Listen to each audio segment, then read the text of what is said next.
अरिहंत सिद्ध सूर्य उपाध्याय साधु सर्व अर्थ के प्रकाशी मांगलिक उपकारी हैं। तिन्ह को स्वरूप जान राग ते भई जो भक्ति काय को नवाए स्तुति को जारी है। धन्य धन्य तिन्हि काज सब आज पाए कर जोरी बार बार वंदना हमारी है। मंगल कल्याण सुख ऐसो हम चाहत हैं। हो मेरी ऐसी दशा जैसी तुम धारी है। हो मेरी ऐसी दशा जैसी तुम धारी है। मंगलमय मंगल करण वीत राग विज्ञान नमो ताहि जाते भये अरहंतादि महान।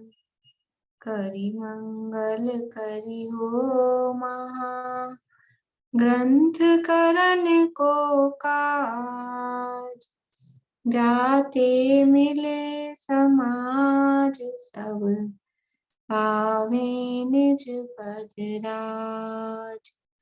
इस भव तरु का मूल एक जानहु मिथ्या भाव ताको करि निर्मूल अब करिए मोक्ष उपाय करिए मोक्ष उपाय।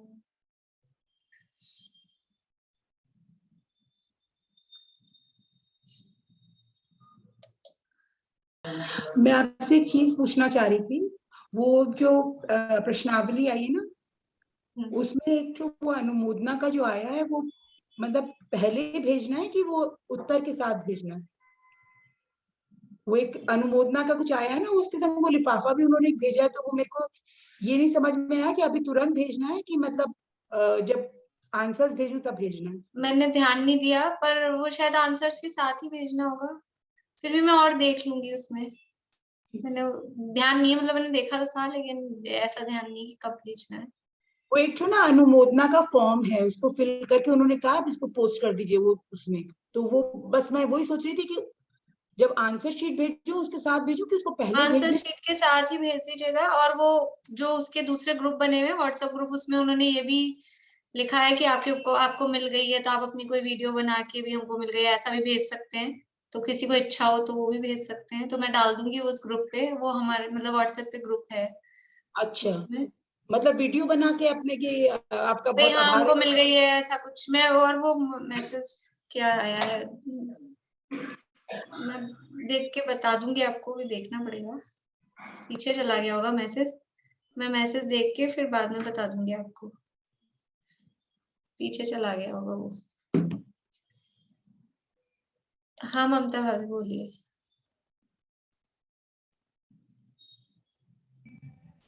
अभी भारती जी ने जिस कागज की बात की है ना, जिस उसको दिखा सकते क्या? क्या चीज है? मेरे पास नहीं है, क्योंकि वो आपको कहा जो मोक्षा प्रकाशक की प्रश्नोत्तरी है ना, वो लिफाफे में आई थी या केवल किताब आई है खाली? किताब के साथ सिर्फ प्रश्नोत्तरी आई है।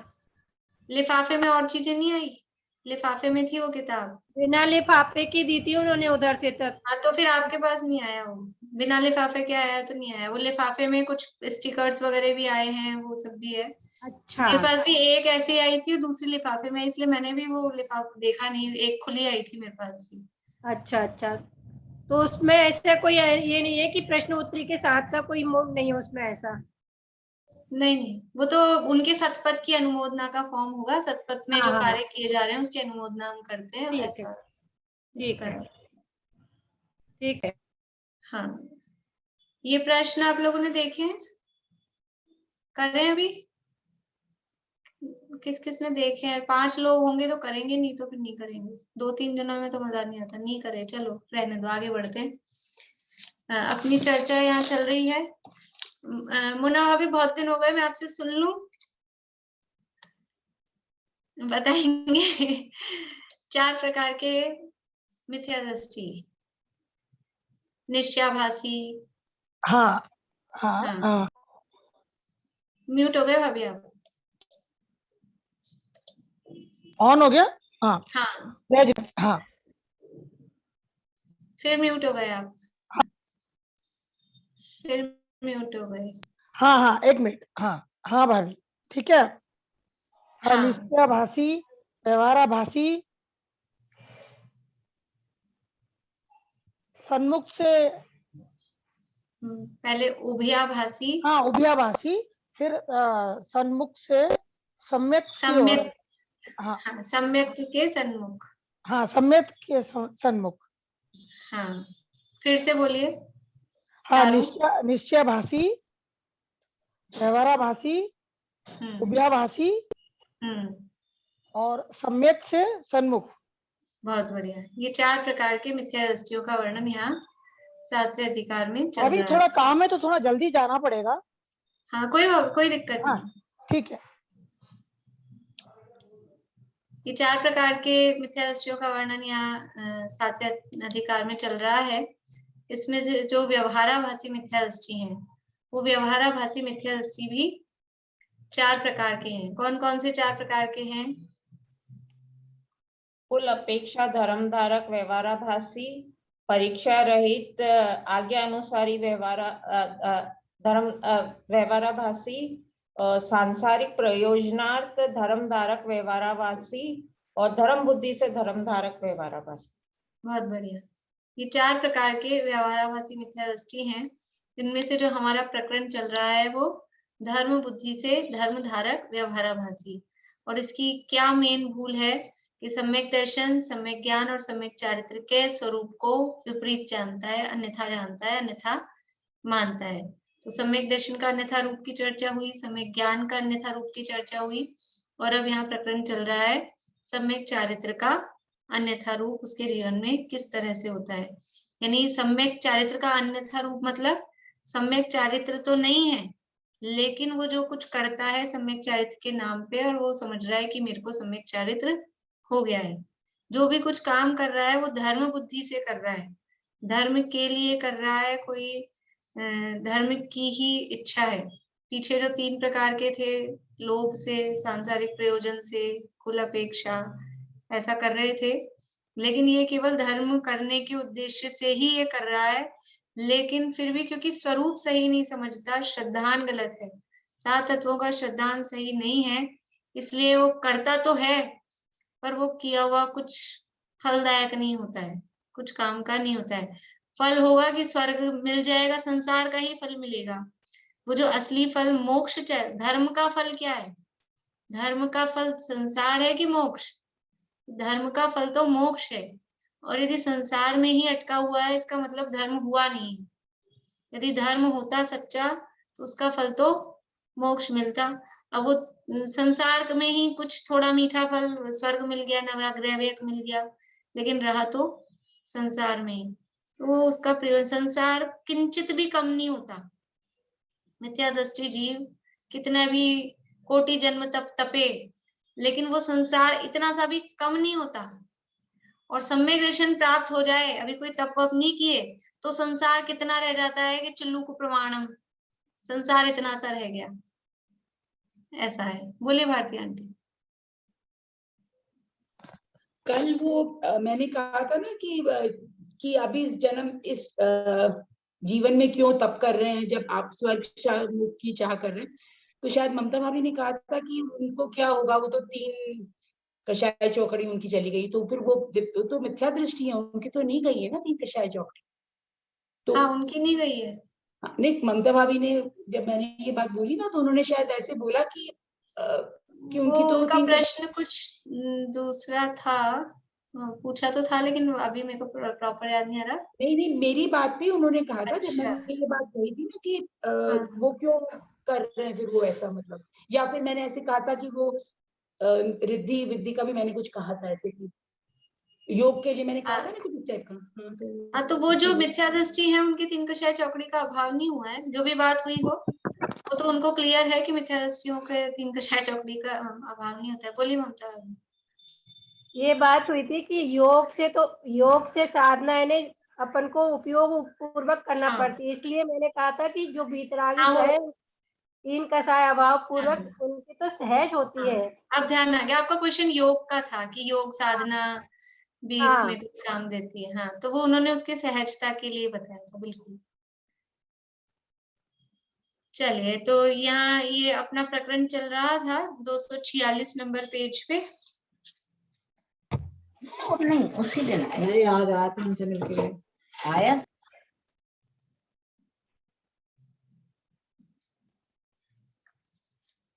यहाँ ये कहा था कि सम्यक दृष्टि भी तो प्रशस्त राग का उपाय करते हैं, तो उन्होंने कहा कि वो प्रशस्त राग का उपाय करते सम्यक दृष्टि देखे जा रहे हैं, लेकिन उनका उपाय कैसा है कि वो दंड भोगने के समान, जैसे किसी को दंड लग रहा है, फाइन लग रहा है, तो वो कम से कम फाइन देख के खुशी मनाते हैं। लेकिन वो जो फाइन लगा, वो फाइन में खुशी मनाना वो कैसी खुशी है? वो सच्ची खुशी नहीं है, वो तो कम में निपटे ज्यादा की जगह, ऐसी इसकी खुशी है। और जो मिथ्या दृष्टि जो प्रशस्त राग का उपाय कर रहा है, वो तो व्यापार के रूप में, व्यापार से जो खुशी होती है, व्यापार में जो धन कमाया उसमें होने वाली खुशी, और फाइन लग रहा था उसमें कम फाइन में निपटे अपन, कम चुकाना पड़ा, वो वाली खुशी। दोनों खुशी में फर्क होता है कि नहीं होता है? कि चलो कम में सलटे तो एक आराम, लेकिन वो तो चुकाना तो पड़ा ना। तो सम्यक दृष्टि जो ये प्रशस्त राग कर रहा है, वो दंड के समान उसका भोगना हो रहा है, और मिथ्या दृष्टि तो उसको खुशी खुशी, जैसे व्यापार धंधा में खुशी खुशी की प्रवृत्ति होती है, उस तरह की वो प्रवृत्ति करता है। देखिए आगे पढ़ते हैं अपन 246 पेज पे दूसरा पैराग्राफ।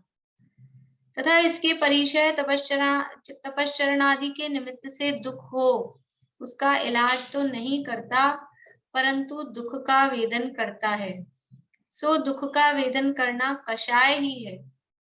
परिचय तपश्चरण आदि के निमित्त से दुख हुआ, तो उसका इलाज नहीं कर रहा दुख का, वो दुख का वेदन तो कर ही रहा है ना, और दुख का वेदन कर रहा है। तो वो वेदन करने का मतलब दुख का ज्ञान होना, वो एक अलग बात है। जैसे मुनिराजों को भी ज्ञान होता है, तो उस कभी कभी ज्ञान और वेदन वो एक अर्थ में यूज में लेते हैं।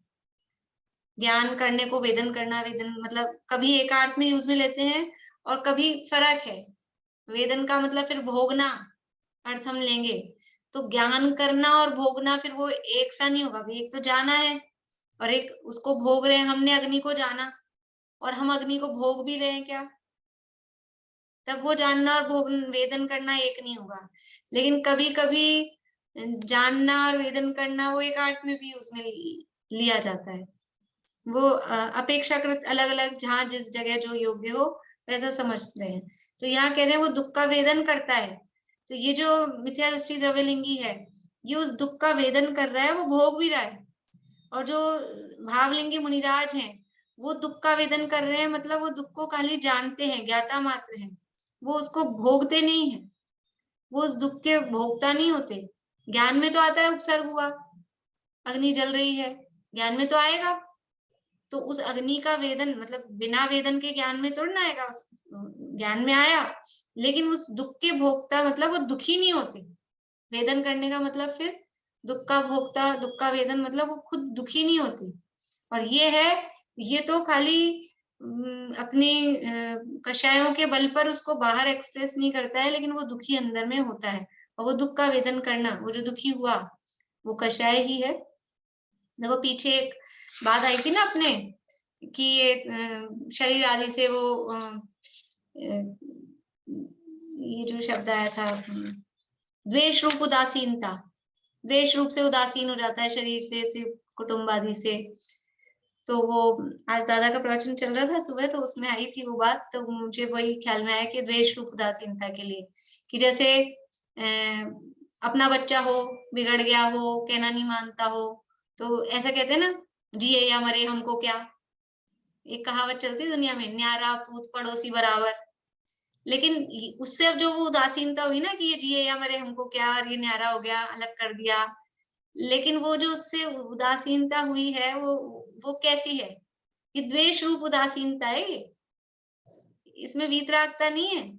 इसी तरह की उदासीनता होती है इसके भी, कि और वो अंदर वो अपनापन बना ही रहता है, फिर भी कितना ही पेपर में निकाल दो, कितना ही अलग कर दो, कुछ भी करो, लेकिन एक उसके संबंध में जानने की, और मतलब एक वो जैसे पड़ोसी से ज्ञाता दृष्टा बना रहता है, वैसा वो न्यारा भी कर दो उस पूत को, तो भी वो वैसा भाव नहीं आता, वो द्वेष रूप उदासीनता है। तो ऐसे ही यहाँ पर भी ये कितना ही मतलब मुनिपना निभाना चाहे, लेकिन अंतरंग मुनिपना नहीं है, तो वो कषाय वगैरह सारी विद्यमान उसमें है ही, ऐसा है। तो परिचय तपस्या आदि के निमित्त से दुख हो, उसका इलाज तो नहीं करता, परंतु वेदन कर रहा है, और वेदन करना वो कषाय है। इलाज करे ना करे ये तो समझ लो परिस्थितियों की बात है, पराधीन बात है बाहर में, लेकिन वो फीलिंग जो आ रही है दुख की, वो कषाय हो गई।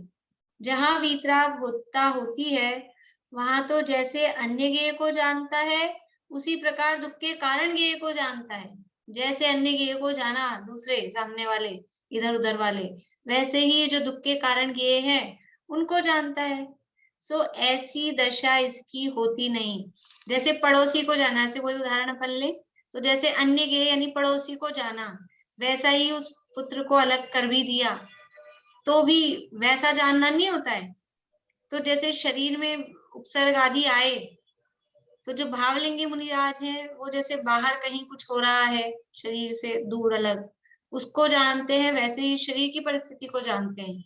लेकिन ये जो द्रव्यलिंगी है, ये वैसे नहीं जानता है, ये तो बराबर फीलिंग में दुख हो रहा है, लेकिन बस प्रतिकार बाहर में नहीं करता हुआ दिख रहा है, इतना है। अंदर तो फीलिंग में सारा वो दुख, मुझे दुख हो रहा है, ये मुझे गर्मी लग रही है, ये मेरा शरीर जल रहा है, ऐसा ये फीलिंग तो उसको आती ही है। जहाँ वीतरागता होती है, वहां तो जैसे अन्य गेय को जानता है, उसी प्रकार दुख के कारण गेय को जानता है, सो ऐसी दशा इसकी होती नहीं है। तथा उनको सहता है, वह भी कषाय के अभिप्राय रूप विचार से सहता है। कैसे सह पा रहा है? वो सह रहा है। क्यों सह रहा है? कि कषाय के अभिप्राय रूप विचार से।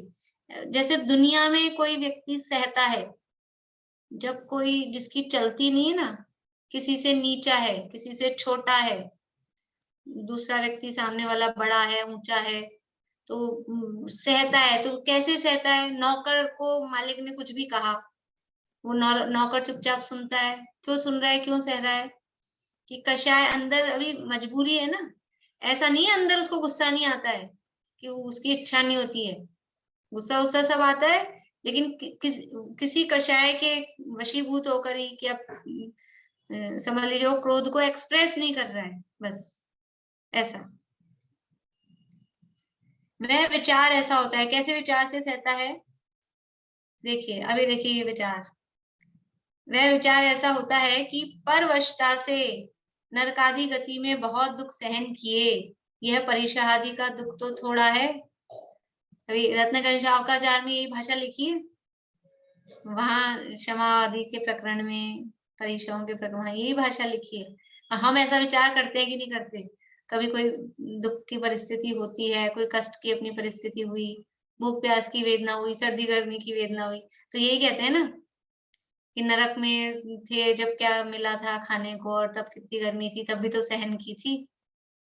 तो ऐसा विचार उसको होता है कि परवशता से नरकादि गति में बहुत दुख सहन किए, यह परिषहादि का दुख तो थोड़ा है।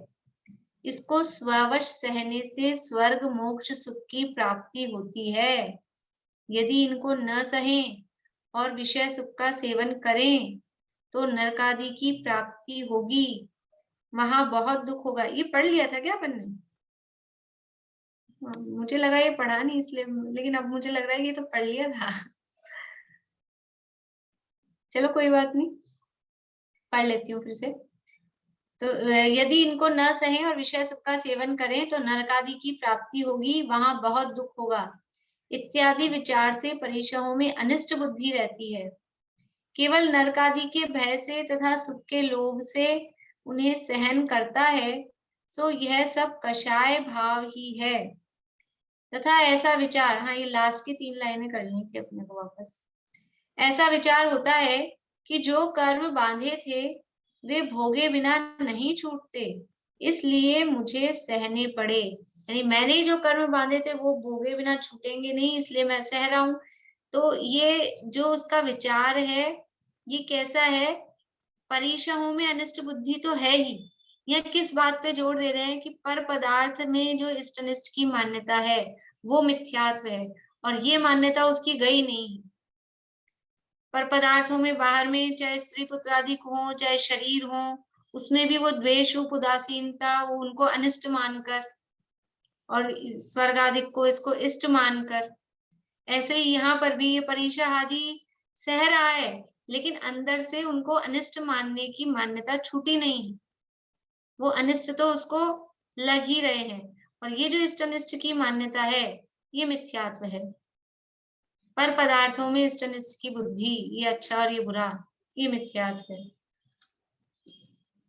इत्यादि विचार से परिशहों में अनिष्ट बुद्धि रहती है, ये अनिष्ट बुद्धि रहती है, ये मिथ्यात्व है।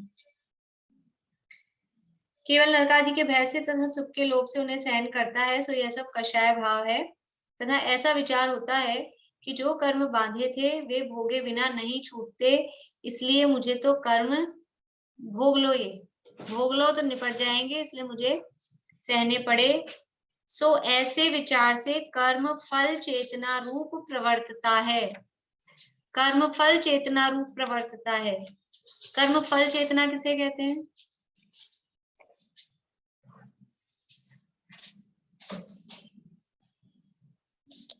बोली पूर्णिमा आंटी। कर्म के उदय में जो कर्म सुख दुख रूप जो फल मिलता है उसे कर्म फल चेतना कहते हैं।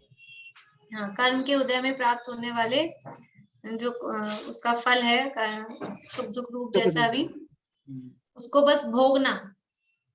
कर्म अपन ने पढ़ी थी 3 प्रकार की चेतना द्रव्य संग्रह में। कौन कौन सी 3 चेतना होती है? बोली निशान की।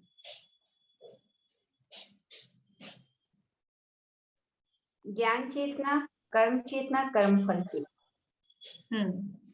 ये 3 प्रकार की चेतना। तो कर्म चेतना वाले को करने की चेतना, मतलब जो करने में ही चेत रहा है, जिसको करने की बुद्धि है, वो कहलाता है कर्म चेतना वाला। सामान्य रूप से अर्थ अपन देख रहे हैं। और जिसको करने की नहीं, बस जो कर्म का उदय है बस भोगना है, हम कर तो कुछ सकते नहीं है, भोगना है, तो वो कर्म फल चेतना। और जिसको ना करने की बुद्धि है ना भोगने की बुद्धि है, ज्ञाता दृष्टा है, वो है ज्ञान चेतना वाले। तो ज्ञानी है वो ज्ञान चेतना उनके होती है, और अज्ञानियों के कर्म चेतना और कर्म फल चेतना। इनको 2 भागों में भी बांटते हैं, एक ज्ञान चेतना और एक अज्ञान चेतना। तो ये कर्म चेतना और कर्म फल चेतना ये अज्ञान चेतना है। और इसमें भी कर्म फल चेतना एक इंद्रिय से लेकर और 4 इंद्रिय तक तो कर्म फल चेतना है कि जो है बस कुछ कर तो पाते नहीं है। मुख्य रूप से एक इंद्रिय जीव मुख्य रूप से वो कर्म चेतना वाले हैं, नहीं कर्म फल चेतना वाले हैं, क्योंकि वो कुछ कर नहीं पाते हैं और हमको ऐसा लगता है हम कुछ करते हैं, तो हम कर्म चेतना वाले। लेकिन जो ज्ञानी होते हैं वो ज्ञानी ज्ञान चेतना वाले। तो यहाँ ये जो द्रव्य लिंगी है ये मुख्यता से बताया, बाकी सारी दोनों तीनों चेतनाएं ऐसे चलती हैं, अज्ञानियों के दोनों चलती हैं। यहाँ क्या कह रहा है कि अब कर्म फल चेतना रूप प्रवर्तित है। कैसे? कि जो कर्म बांधे थे वो भोग रहे हैं, मैं तो कुछ कर पा नहीं रहा हूँ, मैं कुछ अभी कर नहीं सकता हूँ। कैसे सहन कर रहा है कि भाई अब जो कर्म बांधे हैं वो भोगने हैं अपने को, तो चुपचाप शांति से, तो उसमें उसको प्रतिकार करने की बुद्धि नहीं आ रही है। बस खाली भोग लूं, भोग के छूटेंगे, भोग के निपटाओ इनको, ऐसी उसकी मान्यता है। तो ये कर्म फल चेतना रूप से प्रवर्तिता है। तथा पर्याय दृष्टि से जो परिशहादि रूप अवस्था होती है उसे अपने को हुई मानता है। द्रव्य दृष्टि से अपनी और शरीर आदि की अवस्था को भिन्न नहीं पहचानता। इसी प्रकार नाना प्रकार के व्यवहार विचार से परिशहादि सहन करता है। वो परिचय सहने का नाम धर्म नहीं, परिचय तो सह रहा है, लेकिन वो परिचय किस विचार से, किस बल पे सह रहा है। तो परिचय सहने से ही धर्म होता हो। परिचय सहने का मतलब नग्नता, ये परिचय है। भूख प्यास, सर्दी गर्मी, अगर इससे ही धर्म होता हो तो सारे तिर्यंच धर्मात्मा हो जाएं, सारे तिर्यंच हो जाए ना। यदि नग्न रहने से धर्म होता हो तो तिर्यंच तो सारे नग्न ही है। इसलिए उससे अब वो किस बल पे तिर्यंच सह रहे हैं, सर्दी पड़ रही है वो सह रहे हैं। अब सह रहे पराधीन, वो ऊपर का ना परवशता से नरकादि में सहन किए, सर्दी गर्मी भूख प्यास के, ऐसे परवशता से तिर्यंच में सहन किए। तो अब स्वयवशता से, अभी परवशता नहीं है, अभी वो स्वयवशता से सहन कर रहा है, लेकिन मान्यता में वो परिचय है बुरे हैं, ये मान्यता बराबर अंदर जमी हुई है। ये परिचय मुझे सुखी दुखी करने में समर्थ नहीं है, ये बुद्धि। अपन ने पढ़े थे परिचय जो के, तो वो उसमें क्या है, शीत परिचय को किस बल पे जीतते हैं मुनिराज? अस्पर्शी, अस्पर्शी स्वभाव को देखकर, उसको जानकर कि ये सर्दी गर्मी मुझे छूती कहाँ है। ये बुद्धि नहीं आती है सर्दी बहुत बेकार है, लेकिन अब मैं क्या करूं, जैसे कर्म बांधे थे, सर्दी ठंड तो मुझे सहनी पड़ेगी, ये विचार आता है तो मिथ्या दृष्टि है। भावलिंगी मुनिराज है तो क्या विचार आता है? भूख लगे आहार न पाए, अनाहारी चिद्रूप लखाए। किस बल पे भूख क्षुधा वेदना को, तृषा वेदना को यानी परिचयों को जीतते हैं? कि अपने अनाहारी स्वरूप, ये मेरा आहार करना मेरा स्वभाव कहाँ है, ये तो मजबूरी थी।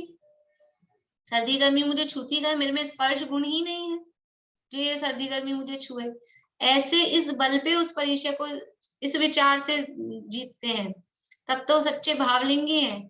और ये विचार आए कि नरक में भी तो सहाय थे, अब भी सह लो, क्या है, तब भी तो इतना था, अभी तो कुछ नहीं है, इतनी सी में क्या है। तो ये वास्तविक में यानी अंदर से उसके प्रति अनिष्ट की मान्यता गई नहीं।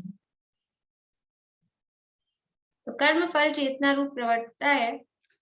पर्याय दृष्टि से जो परिशहादि रूप अवस्था होती है उसे अपने को हुई मानता है। ये जो अवस्था हो रही है बाहर में, ये मेरी अवस्था हो रही है, सर्दी की गर्मी की, अग्नि जल रही है, उपसर्ग हो रहा है, ये भूख प्यास हो रही है, इसके अपनी, ये मेरी अवस्था है, नग्न अवस्था मेरी, मैं ठंडा हो गया, मैं जल गया, इसको अपनी अवस्था मानता है। मैं जला क्या, जो भावलिंगी मुनिराज होते हैं वो क्या मानते हैं, कौन जला, किसको शेर ने खाया, मुझे छू नहीं सकता है, ये जिसको खा रहा है वो मैं नहीं, और जो मैं हूं उसको ये छू ही नहीं सकता है, खाने की बात तो बहुत दूर है।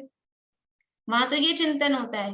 और ये अपनी पर्याय दृष्टि से शरीर की जो अवस्था हो रही है उसे अपनी, तो शरीर में और आत्मा में भिन्नता ही नहीं जानता है, ये तो है मूल में भूल।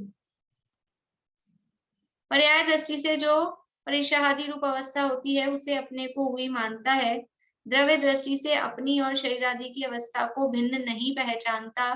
इसी प्रकार नाना प्रकार के व्यवहार विचार से परिशहादि सहन करता है। इन विचारों से वो परिशहादि सहन करता है। कल वो स्मारक में वो मनाई थी कुंदकुंदाचार्य का आचार्य पद आरोहण दिवस था 2 दिन पहले, और उसके 1 दिन पहले गुरुदेव श्री का समाधि दिवस था। तो कल वो दोनों का कॉमन कार्यक्रम था। किस किसने सुना था? पूर्णिमा आंटी बस। दीपक भैया बहुत अच्छा बोले थे कुंदकुंदाचार्य के विषय में, यानी हमको ऐसा लगता है एक ही रिद्धि थी, चारण रिद्धि, लेकिन अनेकों रिद्धियां उनको प्रकट थी। अच्छा, आप लोग सुन सकते हो, मतलब थोड़ा आगे बढ़ा के देख लीजिएगा। बच्चों ने भी अच्छा बोला था, बाकी कविता वगैरह अच्छा कार्यक्रम था। और शांति जी भाई साहब का भी अच्छा उद्बोधन था, लास्ट में था शांति जी भाई साहब का, अच्छा था। तो वो मतलब जो सच्चे, मतलब हम मुनिराजों की बात चल रही, तो कुंद आचार्य ऐसे भावलिंगी मुनिराज, और ये उनको कैसा विचार आता है कि मैं क्या हूँ, कैसी दृष्टि उनकी रहती है। ये शरीर की अवस्था को और अपनी अवस्था को भिन्न नहीं पहचानता है कि मैं कौन हूँ, शरीर कौन है, दोनों भिन्न भिन्न है। शरीर की अवस्था तो जैसा सामान्य मिथ्या दृष्टि मान रहा है वैसा ये नग्न दिगंबर मुनि होके ये मान रहा है। अंतर क्या है? जैसे घोर मिथ्या दृष्टि गर्भ गृहस्थी में रहने वाले मिथ्या दृष्टि शरीर और आत्मा को एक मान रहे हैं, और इसने बाहर में इतना सब कुछ किया, महाव्रत पाले, समिति आचरण की, नग्न हो गया, फिर भी मान्यता में तो फर्क ही नहीं पड़ा, वही मान्यता। इसी प्रकार नाना प्रकार के व्यवहार विचार से परीक्षा आदि सहन करता है मजबूरी भी, ये सहन करना है, जीतना नहीं है।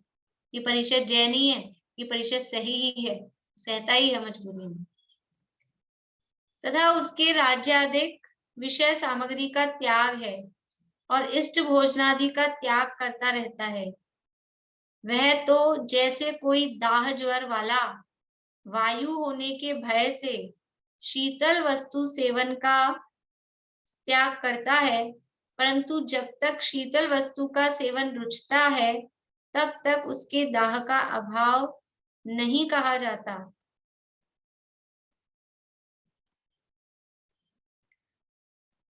जब तक शीतल वस्तु का सेवन रुचता है तब तक उसके दाह का अभाव नहीं कहा जाता। उसी प्रकार राग सहित जीव नरकादि के भय से विषय सेवन का त्याग करता है, परंतु जब तक विषय सेवन रुचता है तब तक उसके राग का अभाव नहीं कहा जाता। देखिए क्या कह रहे, उदाहरण दे रहे हैं।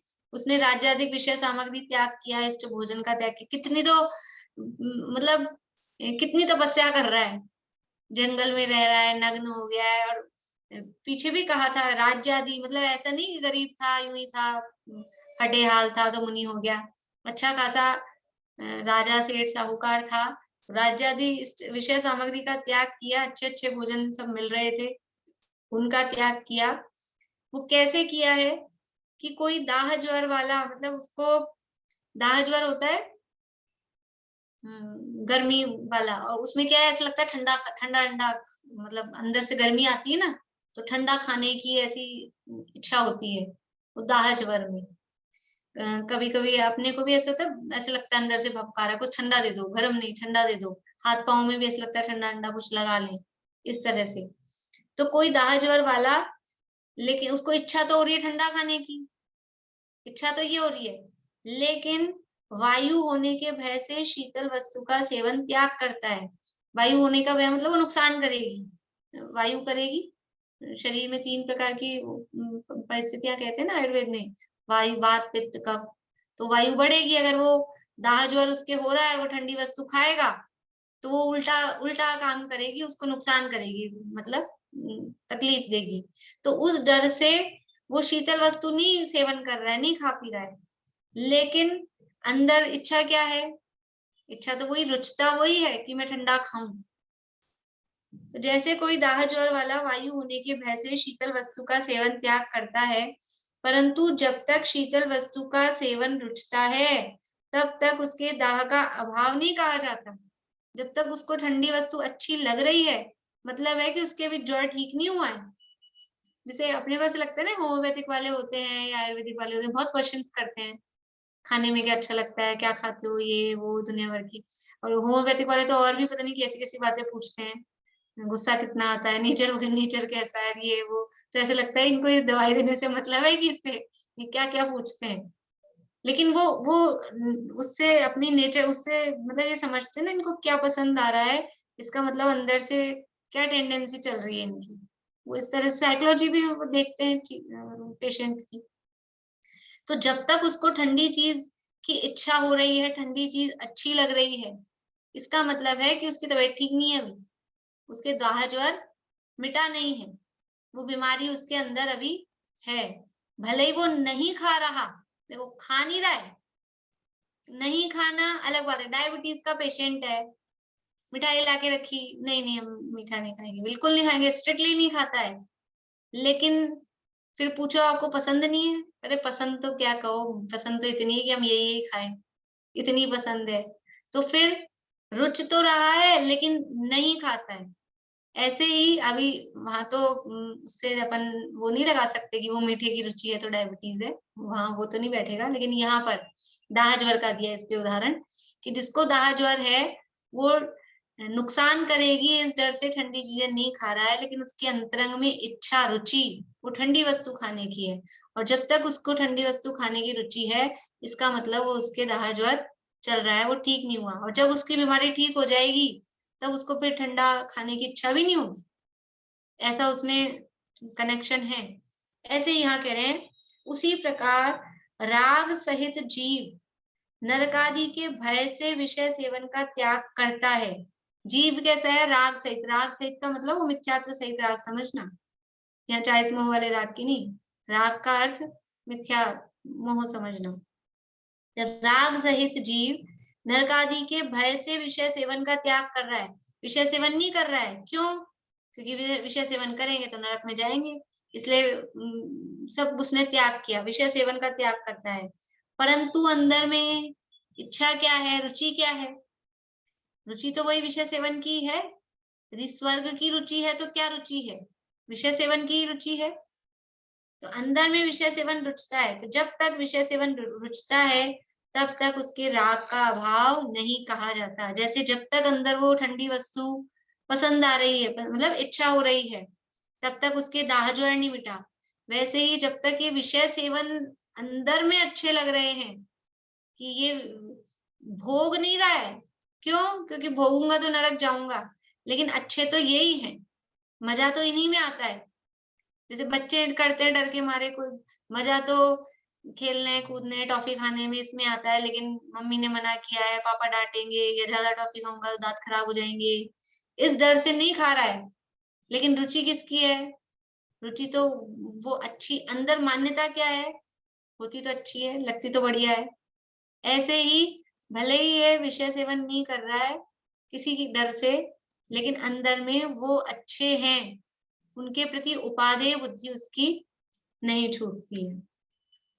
परंतु जब तक विषय सेवन रुचता है तब तक उसके राग का अभाव नहीं कहा जाता। जैसे अमृत के आस्वादी देव को अन्य भोजन स्वयमेव नहीं रुचता। अब जो अमृत का पान करता हो उसको अन्य भोजन, समझ लो अमृत का तो किसी को क्या पता, लेकिन अब जो रोज अच्छे स्टैंडर्ड के फल फ्रूट बादाम मेवा ये खाता हो, और उसको आप कुछ ऐसे ला दो फालतू की ऐसी चीजें, कुछ भी घटिया क्वालिटी के, तो वो नहीं खाएगा। जो ऐसा अमृत का सेवन करता है, अच्छे मिष्टान खाता है, सुपीरियर क्वालिटी की चीजें यूज में लेता है, चाहे फल सब्जियां ही हो, चाहे ड्राई फ्रूट्स हो, जो हम क्वालिटी की चीजें यूज में लेते हैं, और अगर कोई हल्की क्वालिटी की ला दे तो वो नहीं पसंद आती है। हर चीज में गेहूं भी जिस क्वालिटी के हम खाते हैं, और सब तरह के आते हैं ना, हल्की क्वालिटी के आ जाए कभी गलती से, तो रोटी कैसी चीटी चीटी ऐसे अजीब सी बनती है। तो जैसे अमृत के आस्वादी देव को अन्य भोजन स्वयमेव नहीं रुचता, उसी प्रकार स्वरस का आस्वादन करके विषय सेवन की अरुचि इसके नहीं हुई। जैसे जो अमृत का सेवन करता है उसको विषय सेवन नहीं रुचते, वैसे ही जो आत्मा के आनंद रूप अमृत का जो पान करता है उसको जो विषय सेवन की अरुचि होती है, जिसने ये चीजें चख ली, मान लो इसमें समझो कि जो अच्छा खासा समझ लो एप्पल का हो, वन प्लस का हो, जो भी अच्छे से अच्छे, और मुझे नहीं पता जो भी ब्रांड मोबाइल के चल रहे हैं, स्मार्टफोन यूज में लेते हैं, तो जिसने ये स्मार्टफोन यूज में लिए हैं, फिर वो कीपैड वाला डब्बा सा वो पसंद आएगा। अब हम अच्छे से अच्छे स्मार्टफोन यूज में ले रहे हैं, तो डब्बा किसको पसंद आएगा? तो जो अच्छे से अच्छा एक बार अपन समझ लो ये अपने ब्रांडेड कंपनी के कपड़े पहनने लग जाओ, है ना, हम ब्रांडेड कंपनी के कपड़े पहनते हैं, एक बार पहनने लग गए, फिर ये नेपाली लोग लगाते हैं, थड़ी वाले लगाते हैं, फिर वाले पसंद आएंगे अपने को? नहीं, कभी नहीं आएंगे, नहीं आते हैं। एक बार अपन अच्छी चीज काम में लेने लग जाओ, अभी एक बार जिस स्टैंडर्ड से जिस घर में जैसे अपन रहने लग गए, और फिर पहले रहते थे कभी मान लो झोपड़ी टाइप में, और अब अपन ने बना लिया, अब फिर कोई कहे वैसे रहो, नहीं रुचता है। तो जिस प्रकार से अमृत का आस्वादी देव है, उसको ये जो लगाते हैं ना लोग अन्यमति भोग, देवों के भोग लगा रहे हैं, इसीलिए वो उनका अवर्णवाद है, वो अमृत के आस्वादी है, और वो कहीं तो मांस इस बलि वली भी इस बहाने चढ़ाते हैं खुद के विषय पोषण के लिए, और ऐसे भी जो भोग लगाते हैं लड्डू वड्डू जो भी करके, वो कोई खाते हैं क्या? वो अमृत का पान करने वाले हैं तुम्हारे ये, वो सब ये अपने जो भोजन है ना, एक से एक बढ़िया गुलाब जामुन रसगुल्ले, ये तो उनके लिए विस्टा जैसे हैं, उनको ऐसे लगते हैं घटिया, ये क्या है। तो अन्य चीजें उनको अरुचिकर लगती है। उसी प्रकार जिसने स्वरस का आस्वादन किया, स्वरस का आस्वादन करके किया नहीं है, विषय सेवन की अरुचि इसके नहीं हुई। यदि ये स्वरस का आस्वादन करता तो इसको ये अंदर से विषय सेवन की अरुचि होती, लेकिन वो अरुचि इसके नहीं हुई है। इस प्रकार फलादि की अपेक्षा परिचय सहन आदि को सुख का कारण जानता है। फलादि की अपेक्षा, फलादि मतलब फल अच्छा आएगा, ये परिचय सहन करूंगा तो इसका फल अच्छा आएगा, इसलिए फल आदि की अपेक्षा परिचय सहन आदि को सुख का कारण जानता है। ऐसे नहीं कि परिचय सुख के कारण है, ये अंदर से मान्यता नहीं है, लेकिन ये परिचय में लगता तो दुख है, थोड़ा दुख है, ऐसा कहते हैं ना, थोड़ा दुख सहन कर लो, इसका फल अच्छा आएगा। ऐसी ही मान्यता है कि अभी थोड़े परिचय का दुख सहन कर लो, दुख तो है, हमको मालूम है। ऐसी ये मान्यता कि इसमें दुख है, ये मान्यता गलत। परिचयों में दुख मानना, ये मान्यता मिथ्यात्व है, क्योंकि परिचय दुख के कारण नहीं है, वो तो परिस्थितियां हैं। परिस्थितियां दुख के कारण नहीं होती है, परिस्थितियों को दुख का कारण मानना ये मिथ्यात्व है। लेकिन इसका फल अच्छा आएगा, तो फलादि की अपेक्षा परिचय सहन आदि को सुख का कारण जानता है, और विषय सेवन आदि को दुख का कारण जानता है। और मानता क्या है, ये तो जानता है, मानता क्या है, मानता ये है कि विषय सेवन में तो सुख है और परिचय में दुख है, ये अंदर से मान्यता ये रहती है। लेकिन जानता ये है कि अभी थोड़ा सा ये परिचय में दुख भले ही हो, थोड़ा दुख लगेगा भले ही, ऐसा अपन कहते हैं ना, आपस में भी कहते हैं, बच्चों को भी कहते हैं, अभी थोड़ा दुख लगेगा, थोड़ा वो लगेगा, लेकिन इसका फल अच्छा आएगा, का रिजल्ट अच्छा आएगा, बाद में आराम मिलेगा। ऐसे ही कि अभी थोड़े परीक्षाओं में दुख लगेगा, लेकिन इसमें बाद में फल अच्छा क्या आएगा कि स्वर्ग आदि मिलेंगे। इसका मतलब ये है कि वो स्वर्ग में मिलेगा क्या, स्वर्ग का मतलब क्या समझता है आदमी, स्वर्ग मतलब आराम, आराम, विषय सेवन। स्वर्ग का पर्यायवाची कहो तो विषय सेवन ही है ना, तो विषय सेवन में सुख है, स्वर्ग में सुख है मतलब विषय सेवन में सुख है, ये मान्यता अंदर से पड़ी रहती है। देखो फिर से पढ़ती हूँ मैं ये वाला पैराग्राफ पूरा।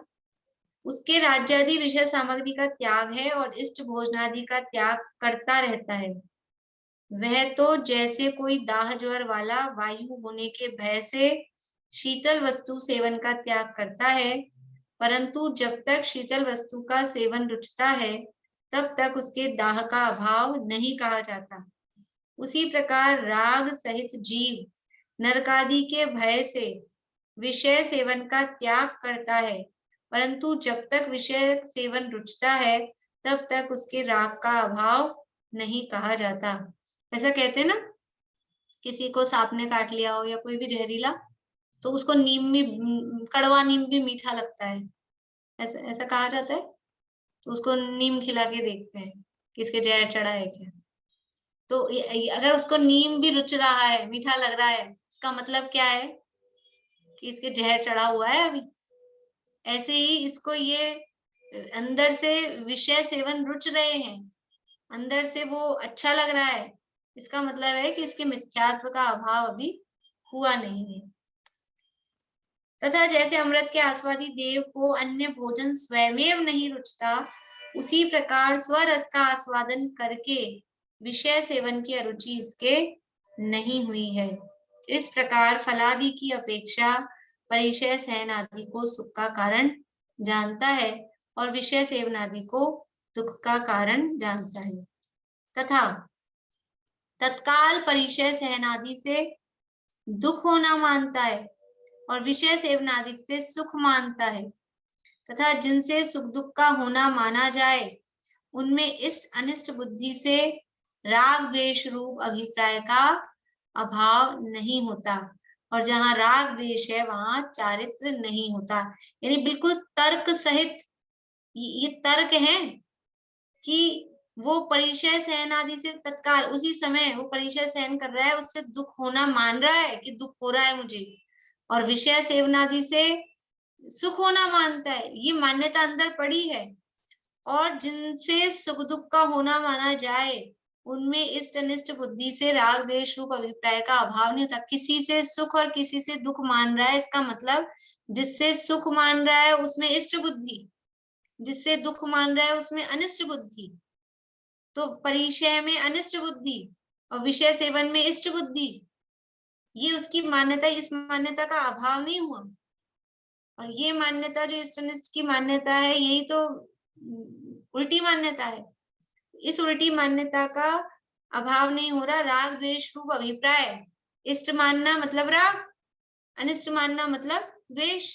परिचय में द्वेष और विषय सेवन में राग, तो ये राग द्वेष रूप अभिप्राय का अभाव नहीं होता।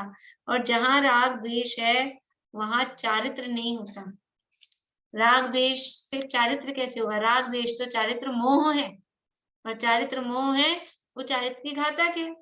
राग द्वेष मतलब कषाय, कषाय है वो चारित्र मोहनीय है। उस दिन भी कहा था मैंने, चारित्र मोहनीय में है क्या? चारित्र मोहनीय इज इक्वल्स टू कषाय, 25 कषाय ही तो है। तो जहां जहां राग द्वेष है वहां वहां चारित्र नहीं हो सकता। तो जहां चारित्र नहीं है तो इसमें चारित्र मान रहा है, इसलिए चारित्र का अन्यथा रूप है। जहां राग द्वेष है वहां चारित्र नहीं होता, इसलिए यह द्रव्य लिंगी विषय सेवन छोड़कर तपस्या आदि करता है, तथापि असंयमी ही है। विषय सेवन छोड़ रखा है, तपश्चरण कर रहा है, फिर भी डिग्री क्या है? असंयमी ही है। संयम नाम की चीज नहीं है उसके पास में। सिद्धांत में असंयत व देश संयत सम्यक दृष्टि से भी इसे हीन कहा है, क्योंकि उनके चौथा पांचवा गुणस्थान है और इसके पहला ही गुणस्थान है। ये तो अविरत सम्यक दृष्टि और देश विरत जो गृहस्थ हैं, व्रती हैं, शावक हैं, उनसे भी हीन है। वो दोनों गृहस्थ हैं, उन गृहस्थ से भी ये हीन है। मुनि होकर भी, बाहर में मुनि है लेकिन उनसे भी हीन है, क्योंकि गुणस्थान अंदर उसका हीन है, गुणस्थान पहला है। रत्न शावकाचार्य में एक श्लोक आता है, गृहस्थो मोक्ष मार्गस्थो निर्मोहो नेव मोहमान, अनगारो ग्रही श्रेयान निर्मोहो मोहिनो मुने। क्या कह रहे हैं? गृहस्थ है लेकिन मोक्ष मार्ग में स्थित है। गृहस्थो मोक्ष मार्गस्थो निर्मोहो, वो निर्मोह है। मोक्ष मार्ग में लगा हुआ गृहस्थ भी निर्मोह है। और जो मुनि है, गृहस्थो मोक्ष मार्गस्थो निर्मोहो नैव मोहवान, वो मोही नहीं है, और नैव मोहवान, वो मोही नहीं है, और निर्मोहो ग्रही श्रेयान, क्या हो गया? गृहस्थो मोक्ष मार्गस्थो निर्मोहो नैव मोहवान, अनगारो ग्रही श्रेयान निर्मोहो मोहिनो मुने। और यदि कोई अनगार है लेकिन वो मोही है, अनगार मतलब कोई मुनि है, मुनि है और वो मोही है, उससे ये निर्मोही गृहस्थ वो श्रेष्ठ है, श्रेयवान, वो श्रेष्ठ है। मोही मुनि से निर्मोही शावक श्रेष्ठ है, सीधी सीधी बात है।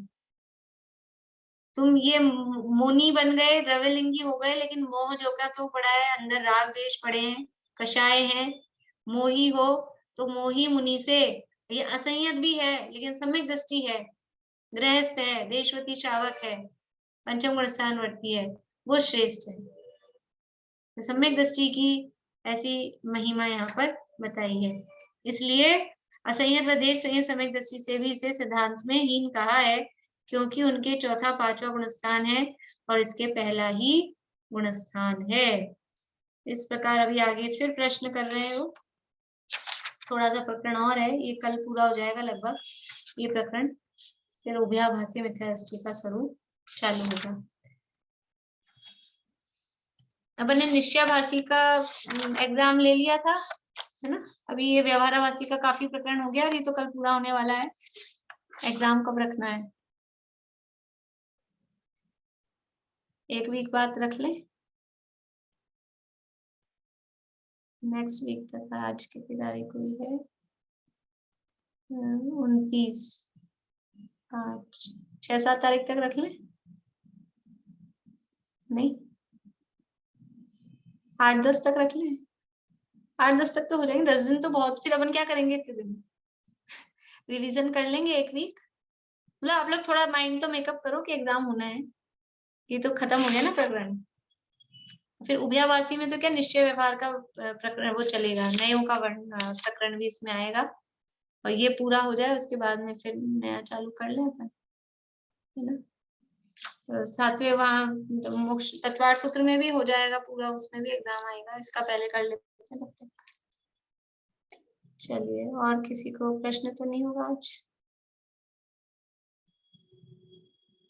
जिनवाणी स्तुति करते हैं।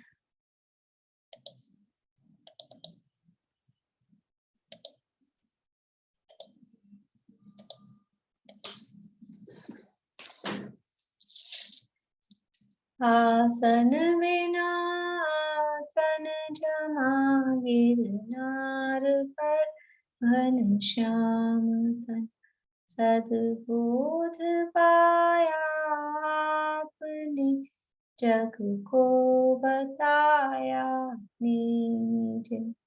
स्वाधीन है प्रत्येक जन, स्वाधीन है प्रत्येक कण, हर द्रव्य से है पृथक पर, हर द्रव्य अपने में मगन, हर द्रव्य अपने में मगन।